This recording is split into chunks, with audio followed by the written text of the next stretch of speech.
I have done a lot of filming in the last few weeks outside the studio, and I've also had a lot of questions from you about how I set up the Sony RX100 V to get 4K video that I do for my videos. And I will start by saying this, the RX100 V, I've had a lot of compact cameras over the years. This is by far one of the best. Even if you're just shooting in 1080, the footage looks remarkable. And the cool thing about the RX100 V is there's basically two ways you can set this up.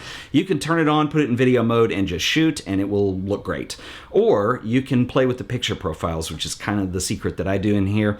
And if you're willing to put a little bit of extra time into color grading, you can go from having great footage to incredible footage. So I will show you what I do. Also, I keep this on a flash bracket, so I do all my vlogging with this. Basically, the internal mics aren't the greatest on here, and I use a Zoom H1 recorder as well as a video micro that Rode makes, and I plug that into that. And a lot of people have asked, why don't you just use the microphones that are built into the Zoom H1? Well, basically, they're different types of microphones. The Zoom H1 mics are good, but it has a stereo X configuration, as you can see. Each mic kind of points out in that X pattern. And so this is really nice, but it's a condenser mic. The Rode, if I take the dead cat off, is what is known as a shotgun mic, and it's completely different. The shotgun mic will focus in on the sound that's coming from right in front of it, and it puts less emphasis on side noises. So if you're out vlogging and you're out in a crowded area where there's a lot of noise, it won't pick up as much of the noise. It'll concentrate really on your voice. Now, the H1 is kind of different than that. It has a different pickup pattern, and it picks up a lot of ambient noise. And just for what I do, I would rather be more dialed in than just having an XY stereo configuration. So let's talk about how I set up the RX100 V for video. The key to how I set this up can be found in the function menu. If it's highlighted right now, you want to select the picture profile. Now there's 7 picture profiles that are preset in here. You can modify them, and that's what I've done. Sony are really into S-Log2, which is designed when you are in a situation that's really high contrast, so you have really bright brights and really dark shadows, and you want to preserve all that detail, you can get more stops into the final picture.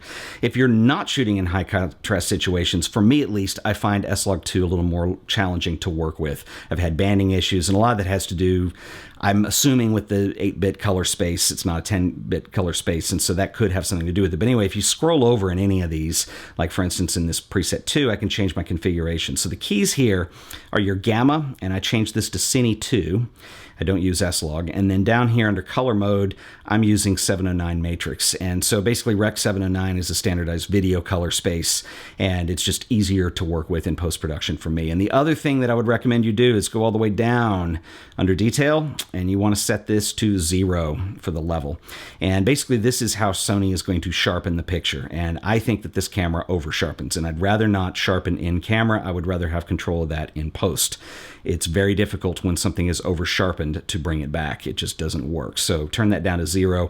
This is perfect for me. Some people turn it lower and then add sharpening in post, and you can do that too, but that's more time, and so this is just kind of how I do that. Oh, and by the way, I know there's somebody that knows more about how the internet works than I do, but I'm having this big problem right now with my internet service provider. Check out the speed I'm getting right now. All right, here's the problem. We're going to do a little speed test on the internet connection. Moment of truth. All right, download, that's not bad. We're at 100 megabits a second plus. That's decent. It's thinking it over. Uh-oh, we're at half a megabit a second? No, not even. That's not even 1 megabit a second. I'm supposed to get a measly 7 megabits a second upload speed, and I pay a lot of money for a business plan in the studio to do that, so I guess I gotta call them. Can anyone out there that knows more about this than I do tell me why they always throttle the upload speed? Is it file sharing? What is it? I work on the internet. I upload videos. That's what I do. The best I could do was 7 megabits a second up, and I can't even get 1. Weird.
coffee was amazing. Plus, I had to come get some B-roll, right?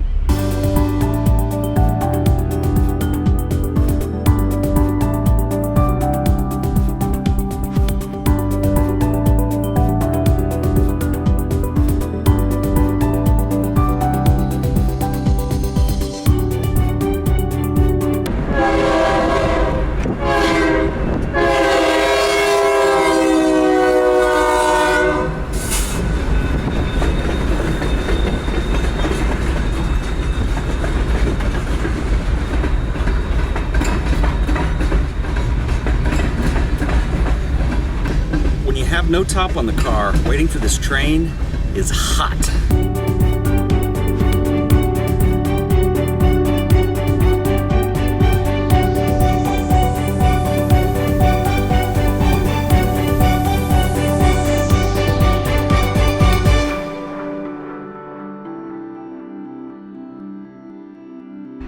So, we've got some footage now. I'm going to bring this into the computer and we're going to do some color grading. Now, I use an application for color grading called Davinci Resolve, which is made by a company called Blackmagic. It is free. You do need a fast enough computer to support it, but I will put a link to that in the show description. Now, this is not a beginning tutorial on Davinci Resolve, so if you're confused with some of the layout and the interface, I will refer you back to a playlist that I did. I did a lot of intro to Davinci Resolve videos that start from square one, tell you what everything is, and I'll link that up at the end of this video, or if you want to watch it now, I'll put a link here as well. But anyway, Davinci Resolve is what we call a nodal-based editor.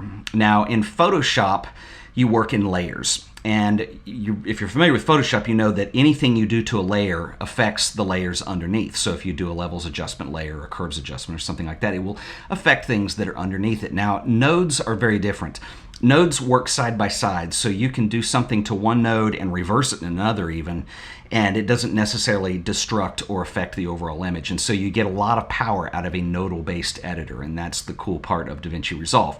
And you can apply this stuff to your footage and export it, and that's how it works basically. So the cool thing is you can also rely on what are called LUTs. And a LUT is an acronym. It stands for lookup table. And so a color lookup table is essentially a file that Davinci Resolve will bring in and apply to your footage.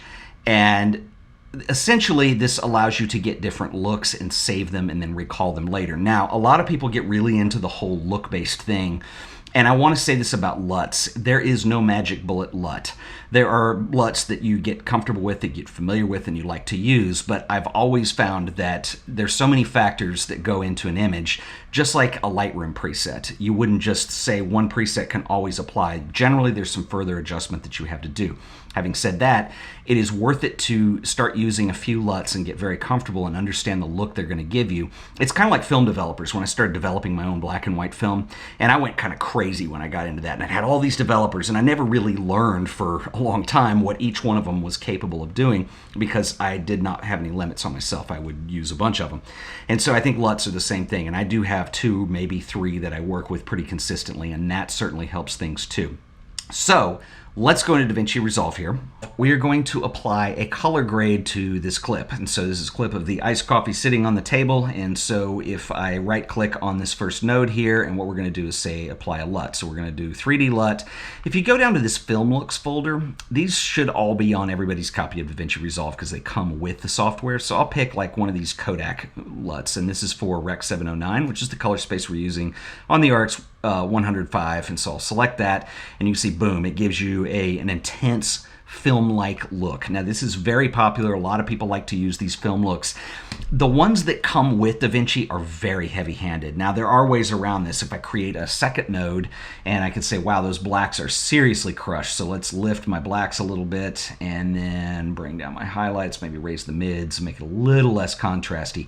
Looks better, but the color and the way this works, these are such heavy film emulations that they're almost kind of like Instagram filters, I think, because they're so heavy-handed. Now, let me say this too. All of this is personal taste. We are playing with a box of crayons here, and what you do to your footage is an extension of your creative thoughts. And so there's no right or wrong way to do anything in here. But from my personal experience, I have found that when you start using real intense film-like looks, like the whole thing was recorded on 8mm or something, it gets very fatiguing really quick and it feels very heavy-handed. And so for that reason, I like film stock emulations, but the ones that are included, and a lot of the LUTs you can get out there are just a little too heavy-handed for me. So what I'm going to do is let's reset all grades and nodes, and I am going to go in and select a new LUT now, and this is from Ground Control Colors Impulse LUTs pack. And what these are they are variations of film stock emulations, and I have a bunch of them installed. So if I'm using Sony S-Log, I would choose that, but remember we're in a Rec 709 color space, so I'm going to choose that, and we'll go down and I'll select one of these Vision 3 LUTs. So here's a 200 tungsten. So anyway, so there we go.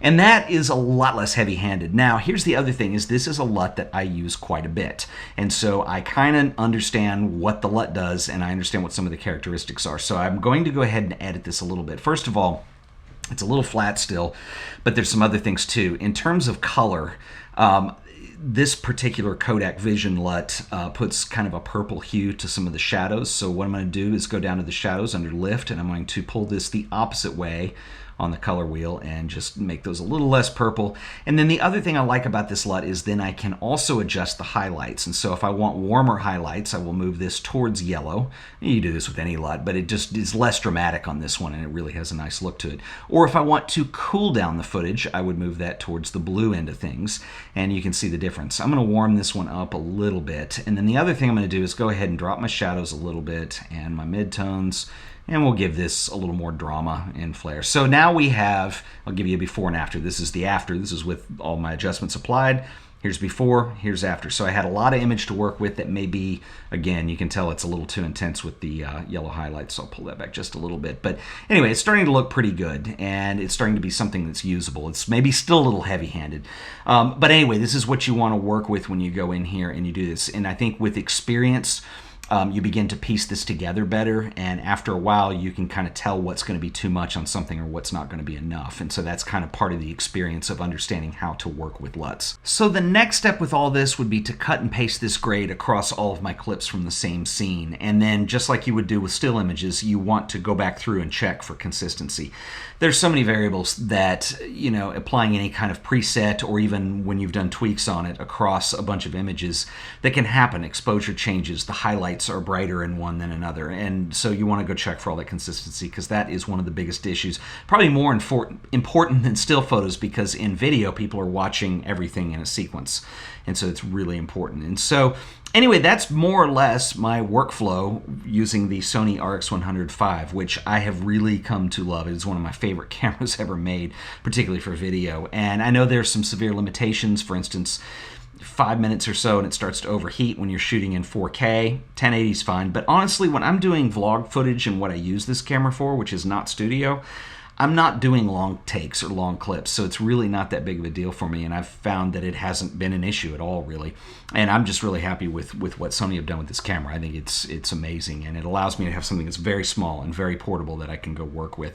Anyway, experiment with different things. These are just the settings that I use. You know, maybe S-Log 2 works better for you than Cine 2 does, and that is great. And my biggest issue is I had a lot of issues with color, particularly with skin tones when I was using S-Log 2, and some of it, I will admit, is that I'm not a colorist. I just do it for my YouTube videos, but it was really difficult for me. So moving over to Cine 2 really solved a lot of that. So anyway, if you have any questions on Davinci Resolve or anything else, please leave me a comment. I will link up to the playlist of videos that I've done on Davinci Resolve if you are interested in learning more. And as always, if you've enjoyed this video, please remember to like it, share it, subscribe to The Art of Photography for more videos. Until the next one, I will see you guys then. Later.